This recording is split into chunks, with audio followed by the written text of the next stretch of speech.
Bueno, voy a tratar de ser breve, aprovechando que seguramente casi nadie sabe qué hacemos. Entonces, eso es una ventaja. ¿Qué hace la Oficina Anticorrupción? ¿Qué es la corrupción? ¿Sí? La oficina, y voy a tomarme unos segundos para hacer un pequeño raconto de historia, en realidad viene desde el año 99, en donde comenzó como Fiscalía de Investigaciones Administrativas, que de alguna manera lo que trataba era de llevar adelante en el ámbito provincial los sumarios, o los sumarios de alguna envergadura, ¿sí? Luego, bueno, comienza no solo en Argentina, sino a nivel mundial, las buenas prácticas de transparencia. Hoy, con el panel que me ha tocado participar, creo que sería muy interesante hacer unas jornadas mucho más completas de capacitación, porque si hay algo que atraviesa a los organismos, y quizás está faltando alguno más, pero que atraviesa a los organismos, en realidad tiene que ver con la transparencia. La obligación del Estado, lo decían las compañeras que acá hablaban al principio, la obligación del Estado de transparentar sus datos. Básicamente es eso. Entonces, en función de esa premisa básica, estamos todos los actores alrededor corriendo, ellas para que cobren bien los impuestos y los publiquen, las chicas del Tribunal de Cuentas para que hagan bien los papelitos, la Fiscalía de Estado para proteger la legalidad del Estado, y nosotros para que el que se mande una macana vaya preso. Pero en definitiva, todos atravesamos y buscamos esto de la transparencia del Estado. Bueno, a partir de la primera de las convenciones, de la Convención Interamericana de Lucha contra la Corrupción, que es del año 96, bueno, en el 2004 la Fiscalía de Investigaciones Administrativas en la provincia se transforma en la Oficina Anticorrupción, ¿sí? Con la ley 1267, y además pasa de la órbita del Poder Ejecutivo, en donde estaba la Fiscalía de Investigaciones Administrativas, a la órbita del Poder Legislativo. ¿Esto por qué? Y porque lo que se intenta, ya que vamos a ser en principio, o éramos en principio un órgano que investigaba, y ahora vamos a ver qué tipo de irregularidades, que la oficina tuviera independencia del Ejecutivo de turno, ¿sí? Autonomía. Y entonces se entendió que, y estoy conforme y estoy de acuerdo que forme parte del Poder Legislativo, que los poderes legislativos, como son aquellos representantes directos del pueblo, era donde tenía que estar en un órgano que atravesara a todo lo que es el Poder Legislativo, ¿no? De hecho, el fiscal anticorrupción y el adjunto son elegidos por los diputados. Entonces, la intención es, bueno, lo sacamos de la órbita del Ejecutivo para que no sea una herramienta política del gobernador de turno, y lo llevamos al legislativo para dotarlo de mayor independencia. Cuando se produce esta transformación, se establece en el artículo 1 de la ley 1267 el ámbito de competencia. Entonces, ahí lo que dice la ley es, bueno, va a tener la función de todos los hechos vinculados a la Convención Interamericana de Lucha contra la Corrupción. Pero además va a tener intervención en aquellos delitos contra la administración pública, irregularidades funcionales o incumplimiento de los deberes de funcionario público. Y ahora voy a más o menos rápidamente tratar de explicar qué quiere decir cada una de las cuestiones. La Convención Interamericana plantea, y yo lo exponía hace un tiempo atrás en Esquel, si la función solamente, o la corrupción estuviera solamente asociada a los delitos contra la administración pública, la ley hubiera dicho, tienen injerencia en los delitos contra la administración pública. Estafa, cohecho, la coima, ¿sí? Incompatibilidades. Pero sin embargo dice lo que plantea la Convención, y la Convención dice, bueno, en realidad nosotros tenemos que hacer un Estado más transparente. Y la Corte Interamericana de Derechos Humanos dice, bueno, la corrupción es un problema que afecta a los derechos humanos. ¿Y por qué afecta a los derechos humanos? Porque la corrupción cercena algo más importante, que es la confianza del ciudadano en sus representantes. Entonces, pareciera que lo que la ley está diciendo es que la corrupción es algo más que malversar fondos, que estafar. Porque si no me hubiera dicho, usted fíjese que ningún funcionario público estafe. Pero dice, no, algo más, ¿sí? Bueno, Ese algo más la Convención además lo delimita no solo con la faz represiva, sino con la faz preventiva o de transparencia, ¿sí? Ya empieza a hablar de datos abiertos, ya empieza a hablar que antes de la Convención o antes de la ley nuestra, por ejemplo, el delito de malversación o de estafa a la administración pública requería que yo generara un perjuicio patrimonial, ¿no? Tenía que decirme, robé tanta plata del Estado. Ese era el perjuicio patrimonial. Bueno, la Convención dice, no importa que haya perjuicio material, porque como estamos cuidando un elemento más importante, que es la transparencia y la relación del Estado con los ciudadanos, tiene que ser, no importa si no afectó patrimonialmente, ¿sí? Entonces va generando una mayor carga de responsabilidad al funcionario público. Luego tenemos, bueno, como decía, delitos contra la administración pública, estafas, cohecho, que es la coima, incompatibilidades. Retomo incompatibilidades en este sentido, conflictos de intereses. ¿Por qué? Porque un poco acá se hablaba y acá preguntaban, y yo digo, a veces, y sobre todo pasa en Chubut, que hay, vamos a utilizar un término moderno ahora, hiperinflación legislativa, ¿sí? Legislamos casi hasta como nos tenemos que sentar. Hay municipios que aprueban códigos de ética cuando hay una ley de ética pública, cuando hay una ley de ética nacional, y saben que si no existiera todo eso tenemos la convención, las dos, porque después se sancionó otra convención que establece pautas de ética de comportamiento de los ciudadanos, de los funcionarios públicos. Con lo cual, si nada de eso estuviera legislado, igual tenemos las convenciones que por el artículo 75, inciso 22 de la Constitución Nacional, son obligatorias y nos pueden llevar a un proceso penal, aunque no hubiera ni siquiera una ordenanza.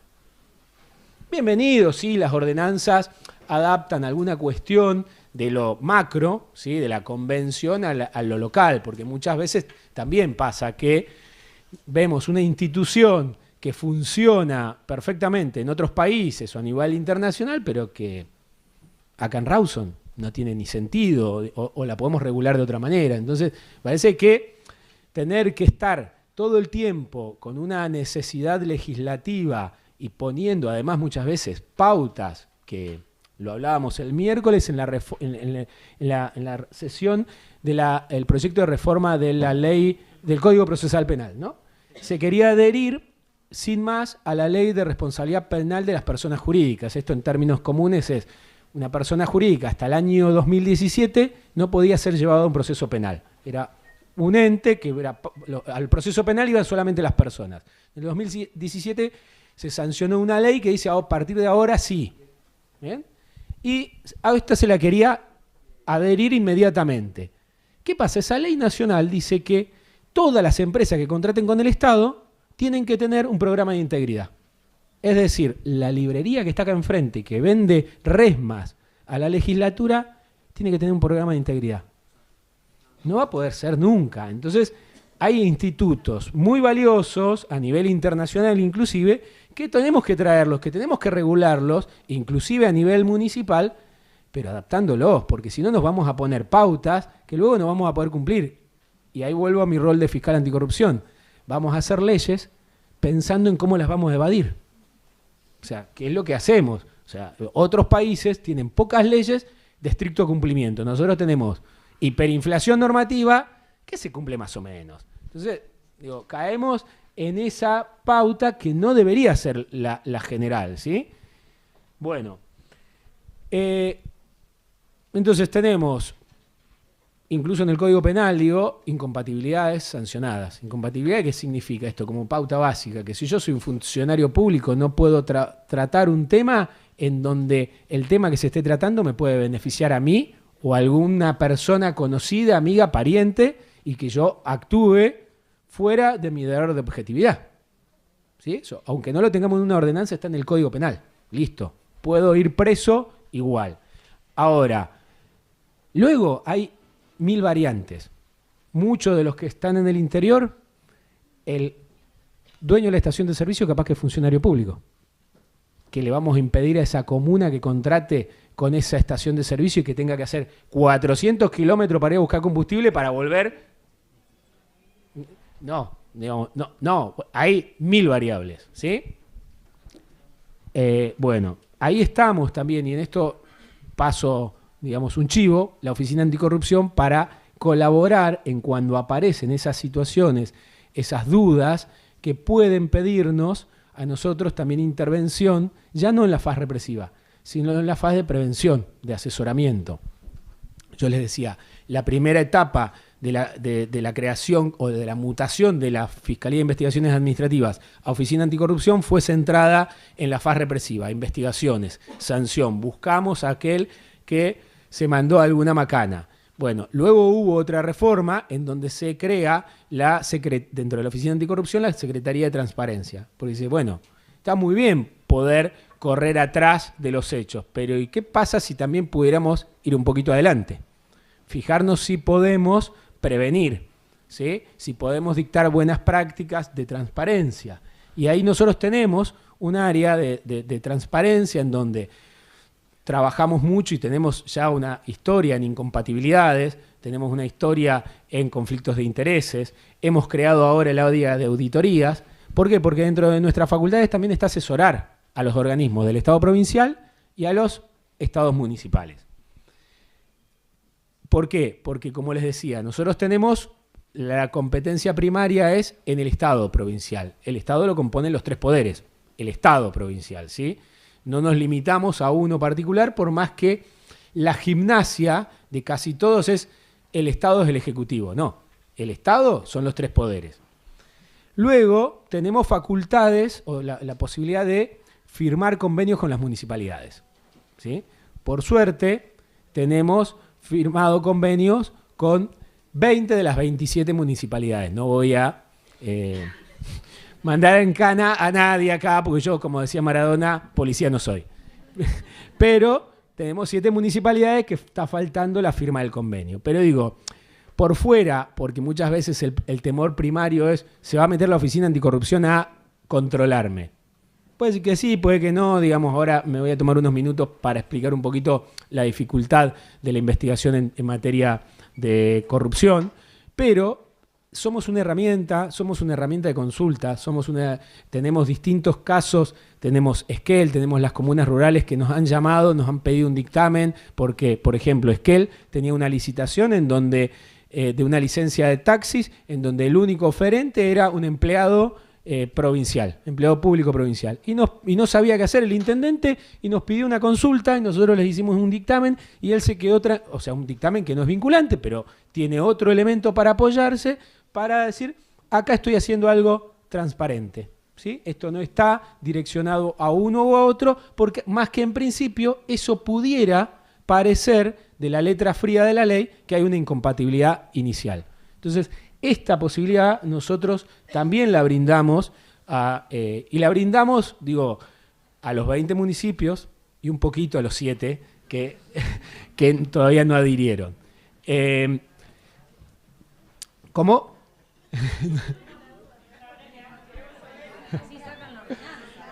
No, invítenme a comer un asado y voy y recorro los municipios. Bueno, entre otras facultades que también tenemos, es si bien el Tribunal de Cuentas es el órgano por constitución que debe recibir las declaraciones juradas, nosotros tenemos la facultad de controlar esas declaraciones juradas con la intención de ver si de las declaraciones juradas surge la posibilidad o la observación de algún ilícito. Esto digo, no lo hemos hecho todavía, pero también a los municipios que han adherido podemos ir a pedirle si han presentado los funcionarios públicos la declaración jurada. Este es un lindo momento para este tema. ¿Por qué? Porque en la mayoría de los lugares ha habido cambio de gestión. En la mayoría de los lugares hay funcionarios nuevos en los distintos estamentos de los poderes. Y tienen todos los funcionarios que presentar su declaración jurada patrimonial dentro de los 45 días. Acá tenemos una pequeña discusión con el Tribunal de Cuentas, que es más flexible que la Oficina Anticorrupción, dentro de los 45 días de asumir el cargo. Y tienen la obligación de presentar esa declaración jurada patrimonial dentro de los 45 días de cesar en el cargo. aunque vayan a otra área, porque en el cargo ese cesaron. Dejé de ser secretario de gobierno de la municipalidad y ahora soy concejal. Dejé de ser secretario de gobierno. Tengo que presentar la declaración jurada. Empecé a ser concejal. Tengo que presentar la declaración jurada patrimonial. Todos los años. Sí, a ver, no. Me jugó una mala pasada mi opinión con lo que dice la ley. En realidad lo que dice la ley es, yo después debo presentar una declaración jurada patrimonial cuando hay un movimiento, alguna novedad que dice cómo es, sustancial o significativa, o sea, como cuando mi patrimonio crece de alguna manera significativa. No, si no voy a hacer un... Bueno, ahí discutimos. ¿Y qué es significativo? Y ahí tenemos miles de discusiones. ¿Qué es significativo? La inflación me dio que ahora un terreno cuesta $10.000 y lo compré en $10.000. Mi camioneta, que la compré en $300.000, ahora cuesta $20 millones. ¿De dónde saqué yo esos 20 millones?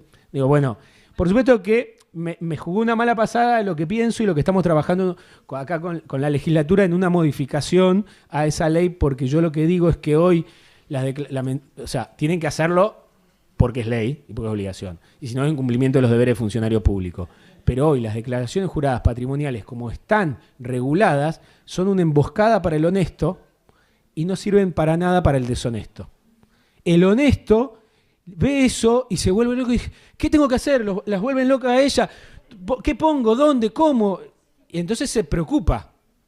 Y el que no le importa, tengo un amigo conocido que dice, yo cuando empiece voy a poner un campo que tengo. Total, cuando me vaya voy a tener un campo. Entonces, digo, el deshonesto no le preocupa, porque no tiene ninguna significación. Y el honesto está preocupado en una emboscada. Entonces eso, para que tenga algún efecto real, lo tenemos que tratar de modificar para que todos tengamos, ¿qué? Seguridad, básicamente, porque tenemos una obligación, pero también tenemos que tener una seguridad al final. Sí. Pero cuando el aumento del patrimonio es por externo, por ejemplo, la inflación, usted no tiene... Dice una modificación significativa. Sí, bueno, pero usted... Y cuando producto de mi trabajo... no dice que sea producto de tu trabajo la ley.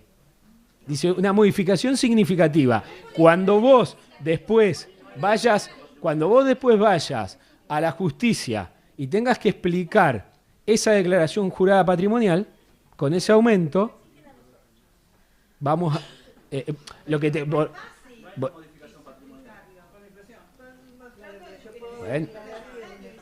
siempre y cuando hayas tenido la declaración de cuánto lo compraste, algún dato documentado, que ese era el valor, porque ahora entramos en otra discusión también.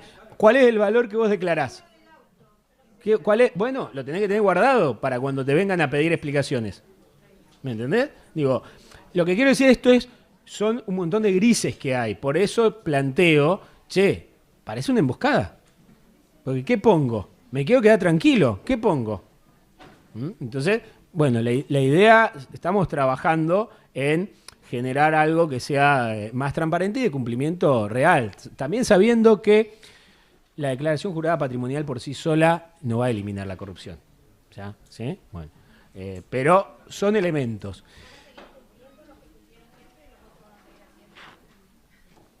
Bueno, pero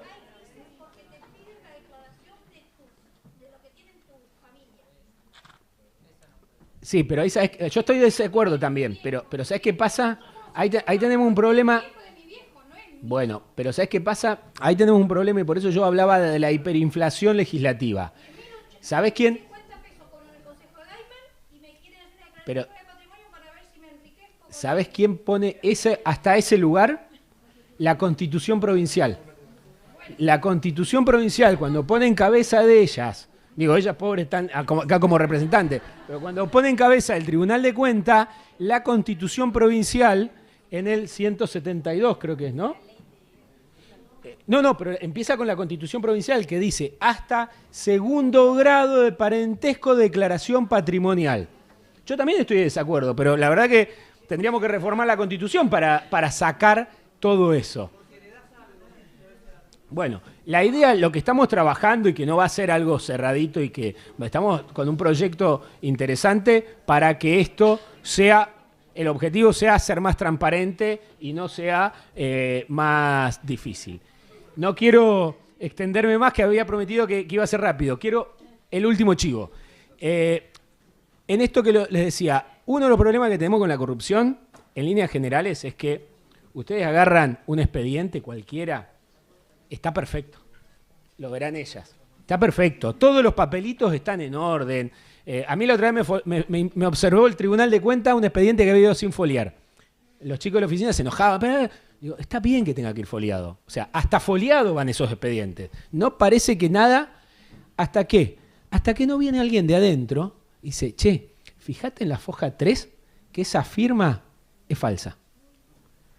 Y ahí empezamos a desarmar todo el lío. Entonces, ¿cuál es uno de los problemas de la corrupción? Es que si nosotros no tenemos información de adentro, a mí en una ocasión me llegó un mail con una denuncia diciendo, en la escuela tal, no voy a dar el número, se están robando todo.